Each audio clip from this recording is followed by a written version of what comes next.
नमस्कार. आज आपण दोन मुख्य विषयावर बोलूयात.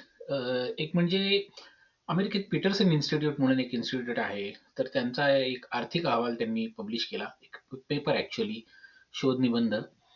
त्याच्यामध्ये त्यांनी भारताच्या जी-डी-पी बद्दल काही निरीक्षणं नोंदवली आहेत. ती फार महत्त्वाची आहेत. त्याबद्दल बोलू. आणि दुसरं म्हणजे अं, इराणचं युद्ध आणि त्यामागची मानसिकता, की पाश्चात्य मानसिकतेमध्ये थोडंसं टोटल कंट्रोल हा फार महत्त्वाचा आहे, की टोटल कंट्रोल आपण एखाद्या गोष्टीचं संपूर्ण नियंत्रण करायचं, नाहीतर ती संपूर्ण उद्ध्वस्त करायची. अशा 2च गोष्टी जनरली पाश्चात्य विचारात आहेत, की अगदी सहअस्तित्व, सहजीवन हे नाही विशेष. तर त्याबद्दल थोडंसं बोलू आणि मग ते खरंच त्यामुळे हे एप्स्टीन युद्धचा आणि या युद्धाचा काही संबंध आहे का? आणि ही सगळी जी मानसिकता मी बोललो, त्याचा आणि याचा काही संबंध आहे का? अशा 2 विषय साधारणतः आपले आहेत. पहिला तर पीटरसन इन्स्टिट्यूटचा, की पीटरसन इन्स्टिट्यूटचा एक अहवाल तो 3 भारतीय लोकांनीच पब्लिश केलाय. आय थिंक तिन्ही भारतीय आहेत. कदाचित असला तर एखादा परकीय असू शकतो, म्हणजे गोरा असू शकतो. पण आय थिंक इट्स सगळे अहवाल लिहिणारे मुख्यतः तर भारतीयच लोक आहेत. पण त्या अहवालात त्यांनी असं म्हटलंय, की मोदी सरकारने 2015 नंतर काय केलं, आल्या-आल्या त्यांनी पूर्ण मेथोडॉलॉजीच बदलली, की जी मोजायचं कसं? आणि त्यांच्या मेथोडॉलॉजीनुसार मग त्यांनी काय केलं, की मनमोहन सिंगची वर्ष जी आहेत, ती त्या मानाने एवढी काही प्रगत वर्ष नव्हती, असं त्यांनी दाखवण्याचा प्रयत्न केला.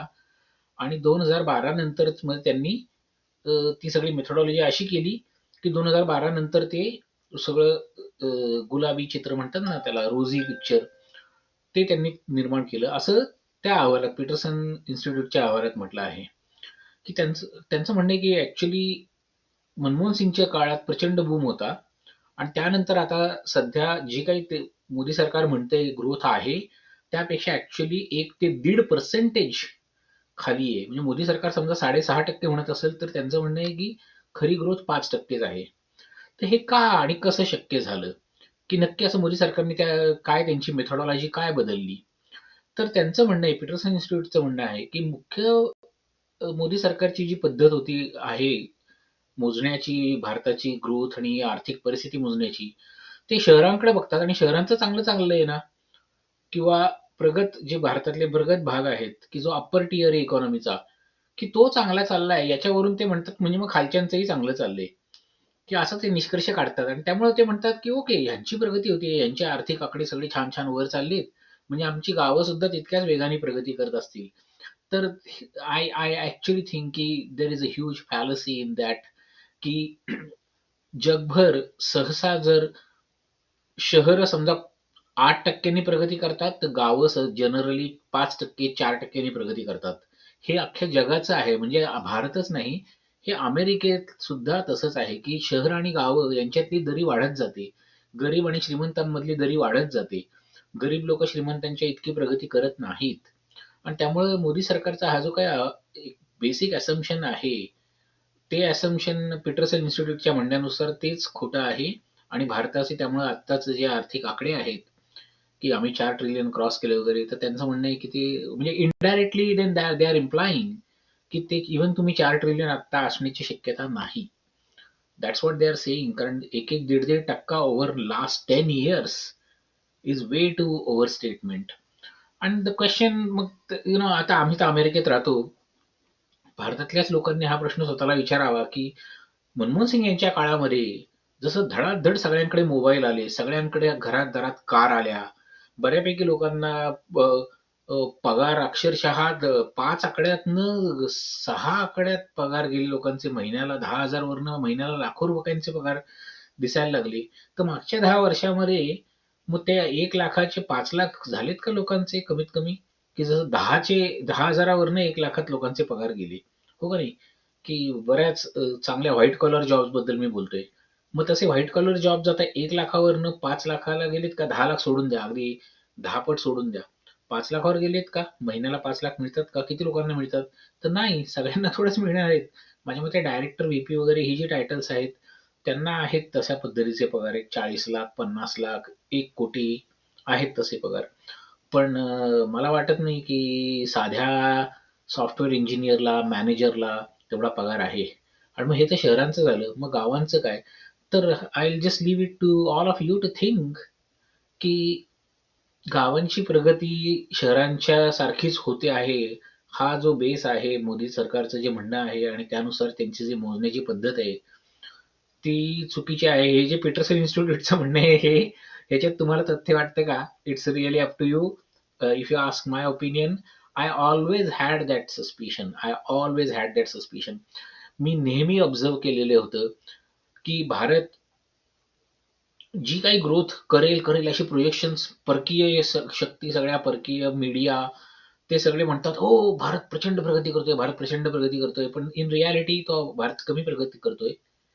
आणि ते रोझी पिक्चर निर्माण करतात. कारण त्यांनी जे काही हे इथे त्यांचं जे काही एक बाहुलं आपल्याकडे त्यांनी बसवलेलं आहे दिल्लीमध्ये, ते बाहुलं ते त्यांचं ते उत्तम काम करतंय, की भारताची प्रगती मागे टाकण्याचं.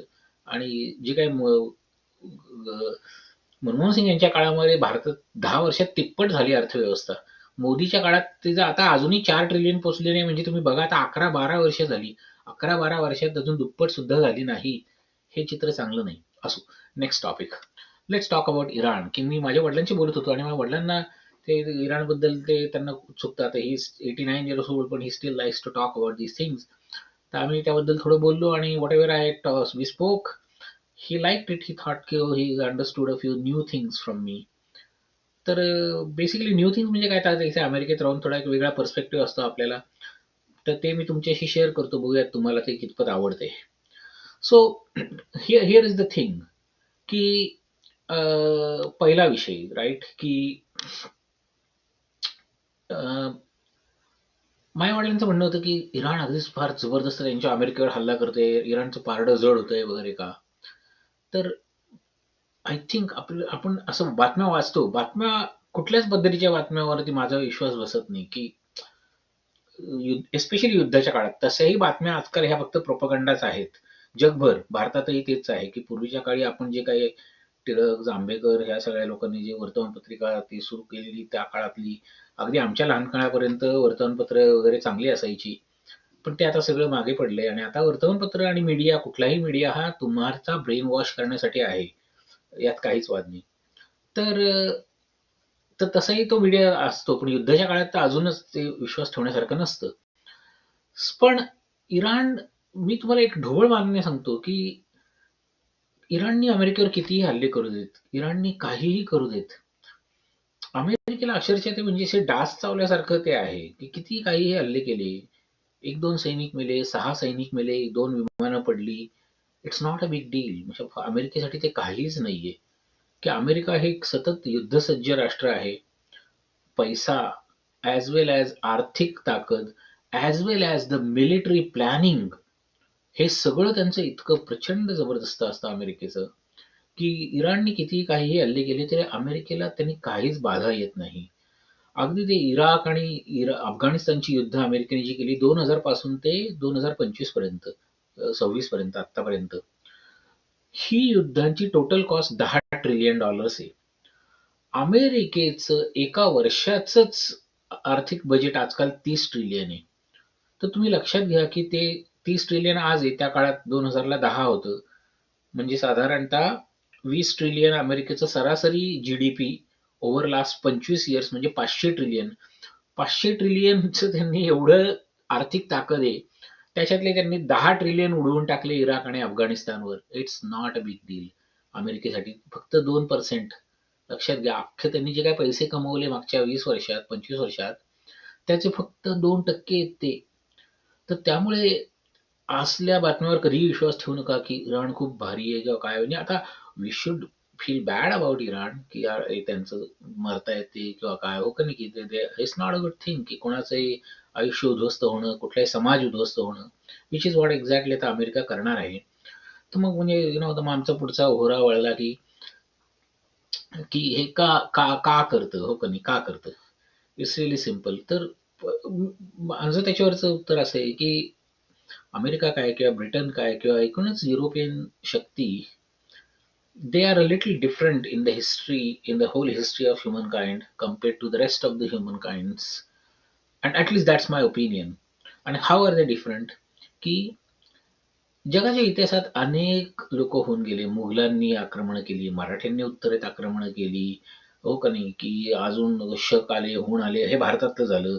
गुप्त साम्राज्य, मौर्य साम्राज्य एकमेकांशी बरेच 100 लोक लढले. पण हा प्रकार थोडासा अमेरिकेत एक वेगळा दिसतो. अमेरिकेत किंवा पाश्चात्य संस्कृतीत दिसतो, की ते एखाद्या ठिकाणी जायचं आणि तिथे संपूर्ण नियंत्रण प्रस्थापित करायचं, की कोण अजिबातच वर्चस्व ठेवायचंच नाही. कोणाला दुसऱ्या शक्तीचं सहअस्तित्व हा प्रकार नाहीये. आणि त्यामुळे एकूणच जगाची संपूर्ण जी रचना आपण पाहिली, तर आजचं जे काही जग आहे, हे बऱ्यापैकी अमेरिकेच्या अंकित आहे आणि हे तुम्ही समजून घेतलं पाहिजे. आणि I am not even talking about की बाकी सगळे देश सोडूनच द्या. इन्क्लुडिंग अक्षरशः युरोप. युरोप हा अमेरिकेच्या बऱ्यापैकी अंकित आहे, की युरोपियन लोकांची त्यांची स्वतःची शस्त्रसज्जता तेवढी नाहीये. आणि ते बऱ्यापैकी त्यांचं अख्खं foreign policy is tied to American foreign policy through NATO. आणि हे मग युरोपचं हे झालं. मग जपान पूर्णपणे अमेरिकेच्या बऱ्यापैकी अंकित आहे. कोरिया बऱ्यापैकी अंकित आहे आणि this is from foreign policy point of view, की अमेरिकेची तिथे नुसते बेसिसच नाहीये, तर अमेरिकेचे इंडस्ट्रियल टाईज आहेत. अमेरिकेचे मिलिटरीचे टाईज असतात, किंवा स्ट्रॅटेजिक थिंकिंगचे टाईज असतात. त्यांचे जे लीडर्स आहेत, त्यांचं अमेरिकेचे संधान असतं. तर असं अमेरिका इज अन एम्पायर आणि the empire has to control the whole world. That's how it works. And what you do not control, you destroy that. And what America doesn't control today, there were really 4 5 things. एक Iran, एक Russia, एक China आणि भारत आणि Brazil. तर हे तुम्ही जर नीट बघितलं तर सगळं ब्रिक्स जे आहे ते ब्रिक्स आहे बेसिकली. हे की हो का नाही, की ब्राझील, रशिया, इंडिया, चायना आणि साऊथ आफ्रिका त्याच्यामध्ये होता. पण साऊथ आफ्रिकेचं आता इतकं काही हे नाहीये, तर वजन नाहीये. साऊथ आफ्रिका त्यातली नावाला आहे, पण ब्रिक्स मधले हे 4 महत्वाचे देश होते आणि इराण त्याच्यामध्ये एक बऱ्यापैकी हिरिरीने आलेला देश, की जो पहिल्यापासून अमेरिकेच्या विरुद्ध आहे. तर दॅट्स वेअर मग तुम्ही जर आज पाहिलं तर रशियाच्या विरुद्ध युक्रेनला अमेरिकेने भरपूर पाठिंबा दिलेला आहे. तिथे रशियाला गुंतवून ठेवलेलं आहे. चीनला आज नाही तर उद्या ते गुंतवणार, त्यात काहीच वाद नाही. भारतात माझ्या मते आपलं जे सरकार आहे, आय डोंट थिंक की आता भारतातलं सरकार हे सार्वभौम सरकार आहे. आपल्याला जेवढं वाटतं तेवढं अजिबात नाही. कुठेतरी काहीतरी कंट्रोल्स असतात, कुठेतरी काहीतरी ते इन्फ्लुअन्स असतो आणि हे आपल्याला कळत नाही. पण माझ्या मते that's exactly how it is. That's what an empire will do, की अमेरिकेसारखी शक्ती दे विल डू इट. आणि म्हणून आणि मग ते आणि इराणच्या बद्दल त्यांना ते तेवढं जमत नाही, म्हणून मग ते you have to destroy Iran. रशियाच्या बद्दल जमणार नाही, so you will try to destroy Russia. पण यू कॅनॉट डिस्ट्रॉय रशिया, कारण Russia is much more powerful than even Iran. Even Iran is much more powerful than Iraq. तर पहिली गोष्ट, युद्ध तुम्ही कोणाशी करता, तर युद्ध तुम्ही आंडू लोकांशी करता. तुम्ही उगाच कोणाशी युद्ध करायला जात नाही, कारण युद्ध तसं फार खर्चिक, महागडं आणि डेंजरस प्रकरण आहे. त्यामुळे तुम्ही कोणाशी करणार, लिबियाशी करणार, इराकशी करणार, सिरियाशी करणार, हो का नाही, की जे जे छोटे छोटे असतात, व्हेनेझुएलाशी कराल, कोलंबिया, पनामा, धडाधड तिथल्या लोकांना तुम्ही पकडायचं, मारायचं, त्यांच्याकरवी आपल्याला हवी तशी काळी कृत्य करून घ्यायची. हे सगळं घडतं जगात. हे सगळं अमेरिकेने केलेलं आहे, यात काहीच वाद नाही. आणि मी काही नवीन सांगत नाही. हे सगळं तुम्ही इंटरनेटवर, if you find look for this things, you will find all this things. पण इराणच्या बाबतीत ते थोडंसं वेगळं घडलेलं आहे, की त्यांनी सगळे हे इतर देशांच्या बाबतीत जे केलं ते इराणच्या बाबतीत खूप वेळ घेतला करायला. आणि त्याच्यामागे कारण आहे, की का वेळ घेतला. त्याच्यामागे कारण आहे. पण before we talk about that, let me tell you a little bit something more interesting, की इराककडे युद्ध ज्यावेळी शस्त्र नव्हती हे एकदा कळलं, की मग इराकवर जास्त जोरदार हल्ला झाला. लिबियाचा गडाफी जो आहे त्याच्यावर तो ही वॉज परस्युइंग न्यूक्लिअर वेपन्स, त्याच्याकडनं ती न्यूक्लिअर वेपन्स काढून घेतली, मग त्याला मारला. इराणचं तेच झालं. 2014 साली इराणने अमेरिकेशी करार केला, की आम्ही आमचा अण्वस्त्र प्रोग्राम काढून टाकतोय. अमेरिकेने ते त्याच्यानंतर त्यांचे निर्बंध तरी मागे घेतले नाहीत, की ओबामाने ते प्रॉमिस केलं होतं. आणि मग त्यांनी ते निर्बंध मागे नाही घेतले. आणि मग त्याच्यानंतर इराणला वाटतं, की आपण मेन स्ट्रीममध्ये आहोत आणि आता आपण काही पीसफुल होत, पण की फक्त स्वतःला जी काही एनर्जी लागते त्यासाठी आपण आपले वापरतोय. पण तरीही अमेरिकेला ते मान्य नाही. ट्रम्पनी ते पहिलं त्यांची आण्विक सगळी फॅसिलिटी उद्ध्वस्त केल्या, की त्यामुळे त्यांच्याकडे जरी ते कुठेही ठेवलेलं असेल एनरिच युरेनियम, तरी त्यांना ते प्रोसेस करता येणार नाही. आणि त्यानंतर मग आता हे हल्ले केले. मग तरी एक आता पुन्हा मग तो मगाशी बोललो तो महत्वाचा मुद्दा, की Iran is not Iraq, Iran is not Lebanon, Syria, हे खूप छोटे छोटे देश आहेत. इराण हा केवळ आकाराने मोठा देश नाहीये, तर तो historically it's a power. Irani Persian साम्राज्य हे एक मोठं साम्राज्य होतं. पर्शियन साम्राज्य इतकं इतकं भारी आणि इतकं प्रगत होतं की आपल्या भारतात जे मुघल आले ते मुघल पर्शियन नव्हते, ते उझबेकिस्तानचे होते. पण त्या काळात because Iranian empire was so good and so powerful, म्हणून त्यांनी पर्शियन भाषा, त्या उझबेकच्या लोकांनी पर्शियन भाषा स्वीकारली आणि भारतातले मुघल त्यांनी पर्शियन संस्कृती भारतात आणली, जरी ते स्वतः पर्शियन नव्हते. हे तुम्ही लक्षात घ्या. तर Iran is not easy to win, it's not easy to destroy either. आणि it's not easy to do any of that without the world facing serious consequences. कारण त्या सगळं जे काही तेल आहे आखाती देशातलं, तो बऱ्यापैकी सप्लाय त्या इराणच्या त्या खाडीतनं जातो. त्या खाडीचं नाव हॉर्मुझची खाडी. तर ती खाडी इराण कंट्रोल करतं आणि म्हणून आता सगळा तो बंद झालाय. आपण बघतोय भारतात सुद्धा पाव वगैरे बनवता येत नाहीयेत, कारण आपल्याकडे त्या गॅस नाहीये मुंबईच्या लोकांकडे. तर असं मी ऐकलंय आता. तर तरी सुद्धा हे का केलं? तर ह्याच्या मागचं कारण प्रॉब्ली असं आहे की मी जे म्हटलं तुम्हाला की नियंत्रण हे खूप महत्वाची गोष्ट आहे. की सुपर पॉवर, कुठलीही महासत्ता, कुठलंही साम्राज्य दुसऱ्या व्यक्तीला नियंत्रण ठेवायचा प्रयत्न करतं. पण मग आपण ज्याला साम्राज्य साम्राज्य म्हणतो, साम्राज्य म्हणजे काय असतं? की जो अमेरिकेचा अध्यक्ष आहे तो साम्राज्य, त्याचं साम्राज्य आहे का? त्याच्या हाताखाली जे लोक काम करतात तेच त्याला साम्राज्य म्हणायचं का? तर थोडं जगाच्या इतिहासामध्ये, पाश्चात्य इतिहासामध्ये ना, सत्तेत असलेले लोक जे त्यांनी हळूहळू हे ओळखलं की पुढची एक सत्ता आणि सत्तेमागची एक सत्ता असणं गरजेचं असतं. की राजा जो आहे, राजा हे एक जुनी गोष्ट झाली की एकच माणूस सगळं कंट्रोल करतोय. पण हळूहळू काळाच्या ओघात नवीन नवीन सत्तेचे सत्ता इटसेल्फ इव्हॉल्व्ड, द पॉवर इव्हॉल्व्ड, आणि राजाच्या मागे अनेक लोक निर्माण झाले की ज्यांना काहीतरी घडवून आणायचं आहे, आणि त्या निमित्ताने ते राजा केवळ एक मुखवटा बनतो. तीच गोष्ट पार्लमेंटची, संसदेची, की आपल्या देशात पार्लमेंट आहे, देशात पंतप्रधान आहे, देशात अमुक मिनिस्टर आहे, तमुक मिनिस्टर आहे. तर संपूर्ण जगभर हे मेकॅनिझम्स आहेत समाजाला नियंत्रण ठेवण्याचे. आर्थिक नियंत्रण असेल, संरक्षण असेल, सामाजिक असेल, काय जे असेल ते, ही एक मेकॅनिझम्स आहेत. पण त्यांच्या मागे जी पॉवर आहे ती पॉवर मोस्टली हिडनच आहे जगभर सगळीकडेच. आणि one of the best thing what they do to control people is त्यांना कशात तरी जाळ्यात अडकवायचं, आणि मग त्या जाळ्यात अडकून त्या माणसाला तुम्ही कंट्रोल करू शकता की तू बाबा रे, तू हे आमचं नाही ऐकलं तर आम्ही तुला एक्सपोज करू, तुला मारून टाकू, तुझ्या फॅमिलीचं काय करू, what ever it is.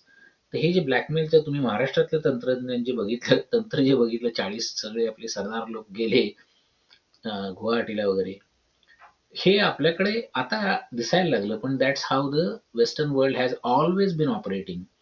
FBI ही जी अमेरिकेची संस्था आहे, एफबीआय संस्था ही famously it has always control all American presidents.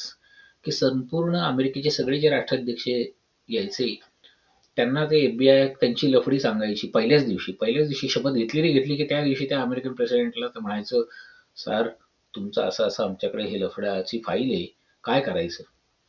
आता काय करणार तो? तो राष्ट्राध्यक्ष, त्याला काय सांगणार तो? ठीक आहे, मग याचा अर्थ असा की तुम्ही म्हणाल तसं मला वागायला लागेल. आणि मग ती ही जी सत्तेमागची सत्ता असते की अमेरिकेचा जो राष्ट्राध्यक्ष आहे तो सुद्धा ते कंट्रोल करायचे. तुम्ही जेड हुवर नावाचा मूवी जरूर बघा, कोणी बघितला नसेल तर. तर आता एप्स्टीनचा याचा काय संबंध? तर Epstein probably was one of those pieces की जो स्त्रिया पुरवून जे लोकांना जाळ्यात ओढायचा, इन्फ्लुएन्शियल लोक. आणि समाजात इन्फ्लुएन्स हा अनेक पद्धतीने आहे. राजकीय इन्फ्लुएन्स आहेच आहे, पण आर्थिक इन्फ्लुएन्स आहे, कलावंत लोक आहेत, आर्टिस्ट आहेत, इंडस्ट्रियलिस्ट आहेत, हो का नाही? असे जे जे इन्फ्लुएन्शियल लोक असतात, प्रोफेसर्स, विद्यापीठातले प्रोफेसर्स, सगळ्यांना पकडायचं, त्यांना पोरी पुरवायच्या. त्या युक्रेनच्या सगळ्या, युक्रेन आणि रशिया इकडनं अमेरिकेत येणाऱ्या उत्सुक अनेक मुली आहेत, अनेक, जगभरात ना असतील पण एस्पेशली रशिया युक्रेनकडनं आहेत. आणि त्यांचा मग सेक्ससाठी वापर करायचा, पुरुषांना, इकडच्या इन्फ्लुएन्शियल पुरुषांना त्या पुरवायच्या, मग त्यांचं ते लफडं निर्माण करायचं. त्याचे एव्हिडन्स वगैरे ठेवायचे आणि मग नंतर त्यांना ब्लॅकमेल करायचं. मग आम्ही म्हणू त्या पद्धतीने तुम्ही जगात तुमची स्टेटमेंट्स आली पाहिजेत. असा एप्स्टीनचं आहे, असं चित्र आहे. आता ते काय फार काय उघडकीस येत नाहीये किंवा काय, ते सगळं दाबून ठेवलं जातंय आणि ते किंबहुना दाबावं म्हणूनच हे इराणचं युद्ध आहे का काय अशी शंका येते. का? कारण या युद्धात ना अमेरिकेचा ऍक्च्युअली फायदा असा प्रचंड काय होईल असं हे चित्र कुठे काही नाहीये. की हा, इराणला डिस्ट्रॉय तुम्ही जरूर करू शकाल, मनात आणलं तर अमेरिका करू शकतं. There is just no doubt about that. कोणीही त्यावर संशय घेऊच नका. प्रश्न असा आहे की करायचं का नाही, आणि मग हे युद्ध आत्ताच का, आणि ते इतकं अविचाराने केलेलं युद्ध आहे सगळं. तर लोकांचं म्हणणं हेच आहे की हे कदाचित हे सगळं अमेरिकेत एप्स्टीन प्रकरण इतकं तापत गेलं होतं आणि की त्याला अगदी बंद करण्यासाठी म्हणून त्या इथल्या त्यांनी एक न्यूज पर्सनॅलिटी सॅव्हना गथ्री म्हणून आहे, तिच्या आईला एक कोणीतरी किडनॅप केलं. मग त्याची न्यूज सायकल बऱ्याच वेळा चालली. त्याच्यानंतर व्हेनेझुएलाचा तो प्रेसिडेंट जो आहे तो त्याच्या आधी त्यांनी किडनॅप केला. त्यांना वाटलं की हे त्याची न्यूज सायकल चालली, पण तरी एप्स्टीन हे प्रकरण बंद पडतच नव्हतं. शेवटी हे इराण युद्ध झालंय आणि आता एप्स्टीन प्रकरण पूर्ण थंड झालंय. त्याबद्दल आता विशेष कोणी विषय बोलत नाहीये. त्यामुळे लोकांच्या मनात आलंय की हे सगळे या ज्या सगळ्या गोष्टी एकामागोमाग एक घडल्या, की सुरुवातीला व्हेनेझुएलाच्या प्रेसिडेंटचं नाटक, त्याच्यानंतर त्या सॅव्हना गथ्रीच्या आईला किडनॅप झालं, त्याची न्यूज सायकल, त्याच्यानंतरच आता हे इराण वॉरची न्यूज सायकल.